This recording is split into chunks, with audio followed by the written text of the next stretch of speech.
In this video, I'm going to show you how I was able to put down my very first dry pour, and at the end it really looked good. Keep it simple and just mow.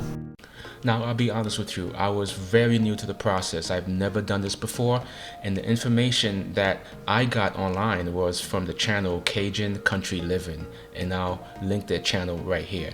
But basically, you want to outline whatever area you're looking to kind of put that concrete on, and then I started the digging process. Initially, my goal was to remove the top 2 to 3 inches of the grass itself. But then I'm on a slope, so I have to figure out a way in order to make the ground level. I found a way, but you'll see that a little bit later in this video. This is how everything looked once I was done removing the grass. The next thing I did was create my form boards. Once it was all shaped and ready to go, I just placed it on top to where the hole was dug. Everything was pre-measured off camera, so this way the boards can slip right on top without any issues.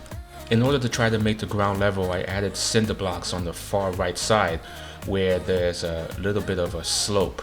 And I did dry pour the concrete in between the cinder blocks, but before I did that, I added a little bit of rebar for strength. So you can see this process right here, what I did.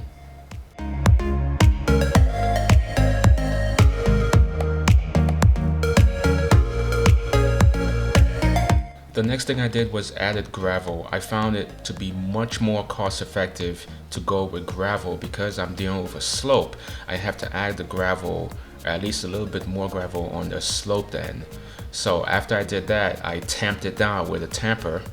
Then I took some dirt in order to fill the bottom, and I took the dirt and filled all the way around the bottom, all 4 sides. So this way I don't have to worry about the concrete coming out from the bottom. I then added a steel wire mesh, mainly because it is going to support a structure, so I wanted to give it the maximum strength possible. This is how it looked after placement, being mindful that none of it is sticking out from the sides. I then took the time to make sure everything was perfectly level. I did want a little bit of slope just to deal with any rain runoff, but other than that, it was pretty level, you can see right here. The next thing I did was lay the concrete down, and you can see in this video I did lay all of it down at the same time, and if I had to do it again, I probably would have done half the slab, smooth the concrete out, and then lay the other half. This is the part where you actually have to get a second person to help you. It did take a couple passes, and I used a few more concrete bags in order to make this a little bit more level. I was back and forth between the rake in order to spread it out, and then use a 10-foot 2x4 in order to give it a smoother finish.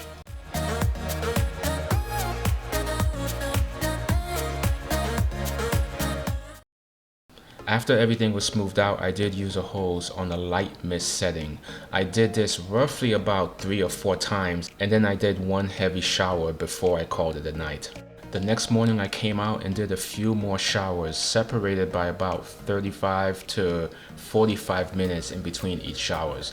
And I did roughly about 5 or 6 showers in order to make sure the water got down on this.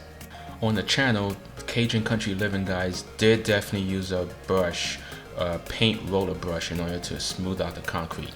I chose not to do that mainly because I knew I was going to put a structure on top, so I found no reason to smooth it out because it was going to be hidden by the shed.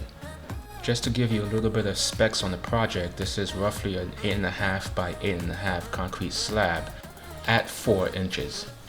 And I used roughly about 50 to 52 bags of concrete, and that's the 80-pound bags. The 80-pound bags at the time of this recording went for just below $6 a bag, so you can pretty much do the math from there. If I use 50 to 52 bags, it's just 6 times 50 in order to get the total cost of concrete. And that does not include the price of the wood in order to make the frames.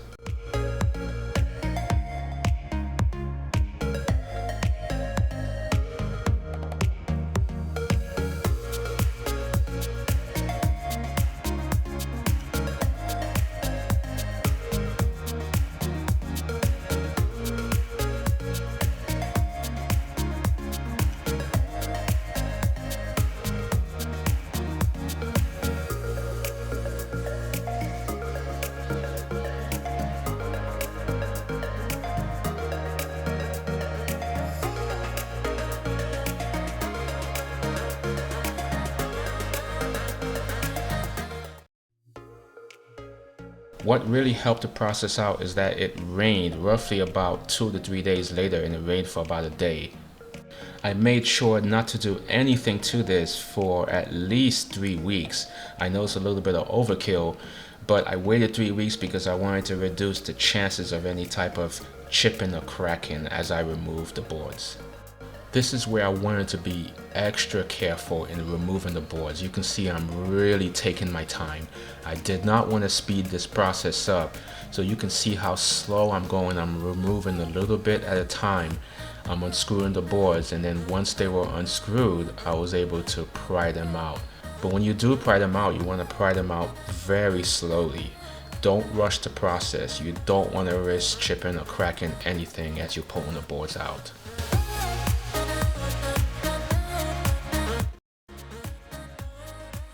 This is how the slab look once I remove the boards. You can see there's a little bit of imperfections on the side, but I'm not too concerned about that because I have a way I'm going to deal with that. I'm actually going to bring the ground up to grade with the slab, so this way it will hide any imperfections that you may see. And if you were paying attention, I actually had a video up where I blurred out a small section of the lower left corner of this video right here. And I did let this slab sit for roughly about a month to a month and a half in order just to make sure it went through the curing process before I put any weight on it. I did water it roughly about 1 or 2 times, and it did rain during that time. So you can see right here, this is the finished product. I did put the shed on top of this, and it's holding up really well. I did bring the grass up to grade, at least on one side, and I plan to do that on the other side. And once I'm done with that, I'm going to add the rest of the rocks on that far left corner just to give it a nice appearance.